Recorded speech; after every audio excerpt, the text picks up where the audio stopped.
Let's just get this shit over with. Let's do it. Let's do it.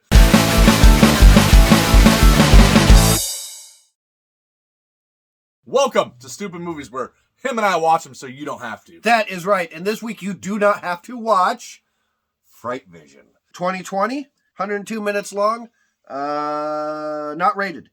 And it was directed by people, and it starred some people. And this was the movie we watched. And one of them was Brad Twigg. So it's an anthology indie horror movie. So it contains several stories, and within those stories, what happens in Frightvision. The wraparound is Dr. Boobenstein. Boobenstein. All right, so Frightvision is an anthology horror movie. Starring the wraparound. It contained... is by Dr. Boobenstein. Right. Who existed for sure. And it did have Drew Marvick. And it had Drew Marvick, our favorite bearded dude. There were a number of shorts. The first one was about lesbian vampire porn stars. Uh-huh. The second one was about a mist that turns people into skeletons. Uh-huh. The third and fourth ones we don't remember. And the last one was about a Christmas killer. It was a sequel, Xmas 2. Yes. Yeah. Yes. Which, have you seen Xmas 1? Yes. Yeah. Actually, that was probably the best part of this movie. It was the only part of this movie I didn't absolutely hate. So it's an anthology. It's an anthology with stories. Okay. Forgettable stories, apparently, because 2 of the 5, even reading their names, could not tell you what they're about. Could not ring a bell. So, we like anthologies, generally. I don't know, man. They are so hit and miss anymore. We like Drew Marvick. I like Drew Marvick. I do too. What do we like about Frightvision? I love the cover artwork. I will say this. I do like that. It's very eye-appealing. So it's good. Yeah. I do like that. Kind of reminds me of Beetlejuice. I like Drew Marvick. Drew Marvick's awesome. And that short was really, really good. Yeah, that was the best one. It was entertaining. It had a good, solid story. It was pretty well paced. It dragged a little bit. Otherwise, it was pretty good overall. Yeah, I like that one. I like the idea of it being in a storage unit place. Yes. Where it's, because that creepy atmosphere if utilized right. And I thought they did a fine job in this. And it's just a cool location for something like that to happen. And Drew Marvick is awesome playing a killer Santa. Kind of, again, the guy dressed like Santa, which he's done several times. And he's just good at it. Yeah. And he's funny in it, too. He's getting typecast as Killer Santa. Yeah, absolutely. I mean, that's really his thing. Yep. He's good at it. I liked the stories to some of them, like the story ideas. Yeah. An alien green mist that when it touches you, it dissolves your skin away and you're just a skeleton. And that's all that's left is just bones. That's cool. Good idea. Cool concept. Yeah, absolutely. And the lesbian vampire porn stars. Cool. I mean, yeah, if I was a lesbian vampire, why not? Yeah, for sure. No, I agree with that. The ideas and concepts are decent. Yeah. I will say the opening score over the, just right at the beginning, right when you hit play. Oh, yeah. The score right there was pretty good. Not so much in the rest of it. But the score at the beginning, I liked. It was just kind of, I don't know. It just sounded cool.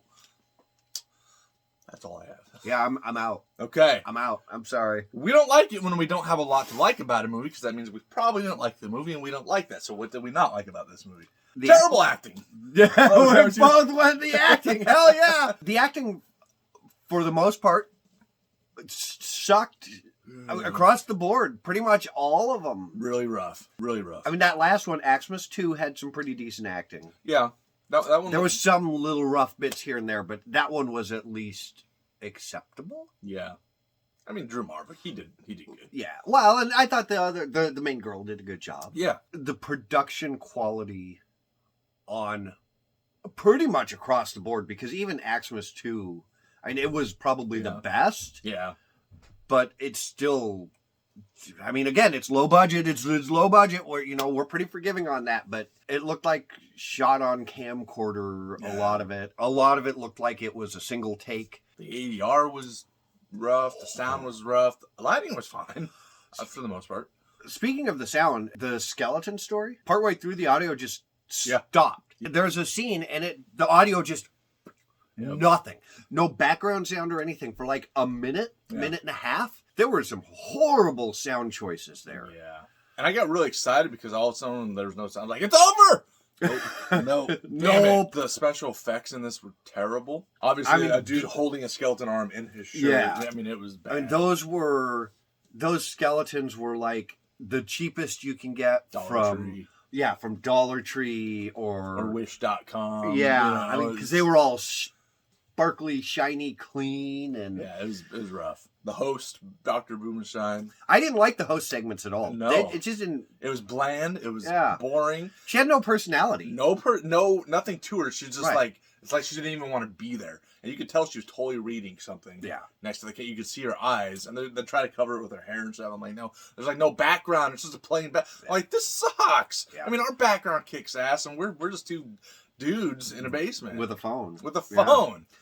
No, she's definitely. I was really hoping she was going to be Elvira. Nope. She seemed like she didn't want to be there. Right. It's like, okay, if you don't want to be there, don't be there. Yeah. Do something else. To be fair, I don't blame her. Don't do it if you don't want to be there. If you're not absolutely in love with the project, get the fuck off of it. Yeah. Because you're just going to make it worse. Exactly.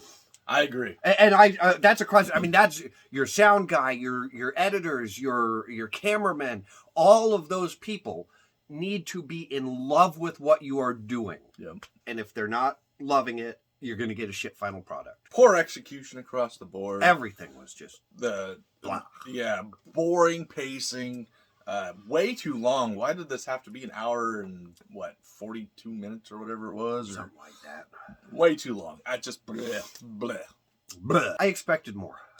Fair. Especially, I know, don't judge a movie by its cover. Yeah, but that thing looks awesome. That cover looked awesome. And we have been on the bad end of this enough times that we should know better. Yeah. But we still don't. We still don't. We'll never learn. The cover looked amazing. I was all on for it. Reading the synopsis, I was kind of like, this sounds like it could be fun. It's going to be an anthology, so at least there should be a couple things in here that I really like, and there wasn't. I am disappointed. I am angry. I am so fucking 1 out of 8. I'm pissed. You fucked me, movie. And not in a good way. Nope, I agree. Love the cover art. My anal hole is still sore. So... You didn't have to put the whole case in there. Well, it wasn't my fault. You shouldn't have opened it. I shouldn't have opened it, but I only got it for a couple bucks, thankfully. It was still too much. No, it's boring. It's unexciting. It's forgettable. Yep. There's nothing fun about it aside from the Christmas short. You know, and that one was okay. Still not great, but it was okay.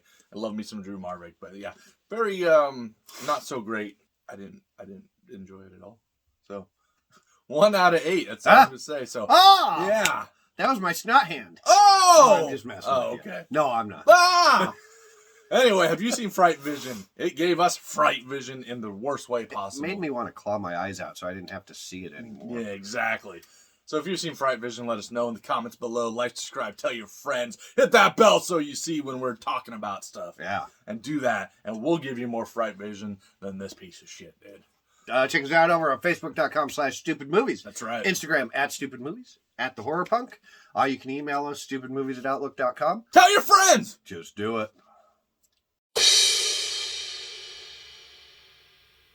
So when you're editing this, if you see me making all kinds of weird-ass faces, it's because I'm trying not to sneeze over a line.